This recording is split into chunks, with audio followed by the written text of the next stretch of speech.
తండ్రి కొడుకును పక్కన కూర్చోబెట్టుకొని అడిగాడంట, నాన్న, ఒరే నాన్న, నేను చనిపోతే నువ్వు ఏడుస్తావరా అంటే, నేను ఏడవండి డాడీ.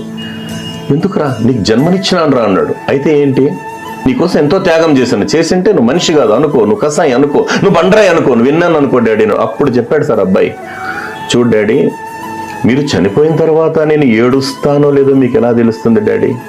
మీరు బ్రతికుండంగా మీ కంట్లో కన్నీరు రాకుండా చూసే దమ్మున్న కొడుకు డాడీ వీడు ఉన్నాడు అన్నమాట.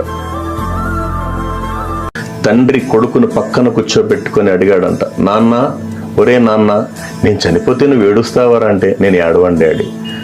ఎందుకురా, నీకు జన్మనిచ్చినాను రా అన్నాడు. అయితే ఏంటి, నీకోసం ఎంతో త్యాగం చేశాను, చేసింటే నువ్వు మనిషి కాదు అనుకో, నువ్వు కసాయి అనుకో, నువ్వు బండరాయి అనుకో, నువ్వు విన్నాను అనుకో డాడీ. అప్పుడు చెప్పాడు సార్ అబ్బాయి, చూడు డాడీ, మీరు చనిపోయిన తర్వాత నేను ఏడుస్తానో లేదో మీకు ఎలా తెలుస్తుంది డాడీ? మీరు బ్రతికుండంగా మీ కంట్లో కన్నీరు రాకుండా చూసే దమ్మున్న కొడుకు డాడీ వీడు ఉన్నాడు అన్నమాట.